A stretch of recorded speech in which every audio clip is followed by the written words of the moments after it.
Welcome to the Lighthouse of Awesome. My name is Michael. I'm going over Book 5 of the Confessions by Augustine today. So, quite a book. De ambibus debitandum, doubt everything, which was a phrase I was not expecting to come across in this particular Christian book. But those are the exact words that Augustine says before he meets the Bishop Ambrose, and thereby begins the process of becoming Christian, Catholic specifically. The book starts with Faustus, the Manichean bishop, coming to Carthage. And Augustine has been waiting for this for probably about 9 years. At least that's what he says in the text. He's been a Manichean for 9 years. He's been following this religion. He's excited to talk to this bishop about all sorts of liberal arts things because he's heard this guy is super learned about stuff. And when Faustus shows up, the guy talks really smooth, really well, but Augustine doesn't see the substance. And he says, nothing should be regarded as true because it is eloquently stated, nor false because the words are clumsy, which is, if I can remember from Philosophy 104, basically the crux of Plato's Symposium. Either that or Gorgias. Don't quite remember.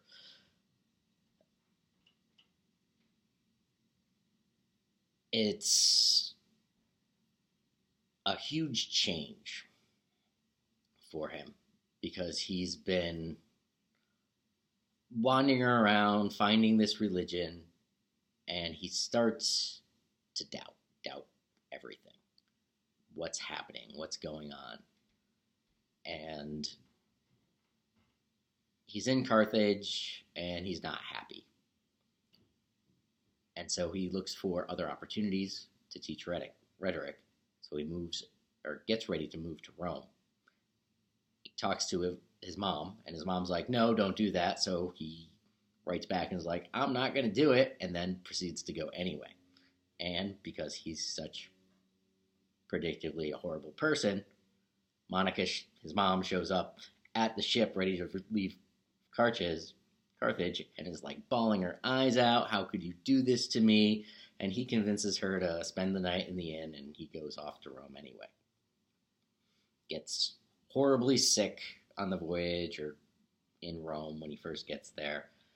She doesn't know any of this, but she's praying every day, twice a day, in the local church for the salvation of his soul. So he gets to Rome, gets a house, gets some students. They're well behaved, unlike the students in Carthage. But there's a racket going around where they learn from one teacher for a while and then jump out without paying and then move over to another teacher. And so he's not getting all the fees that he needs to stay in Rome. So what do? Look for other jobs. He applies to a position in Milan.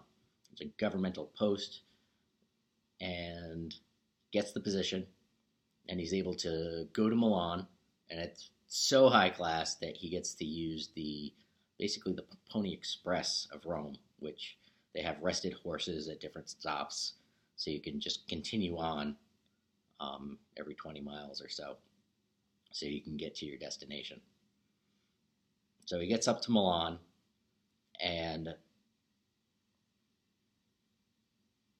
somewhere in this process, he's falling out with the Manicheans. He says that I had to go to Milan, though I didn't know it at the time, because I needed to get away from the Manicheans. And he mentions that he's been kicked out of the Manichean church on a couple of occasions, so apparently his opinions are starting to not be appreciated anymore. And he starts to develop a appreciation of the academics, and this is where the de ambibus debitandum, doubt everything, comes from. And so when he gets to Milan, he meets the bishop Ambrose, who, unlike Faustus, really impresses him. And so Augustine becomes not a baptized Christian, but a Christian that goes to church in preparation for baptism, because at the time it was customary to not be baptized until just before your death, since baptism washed all the sins away from you.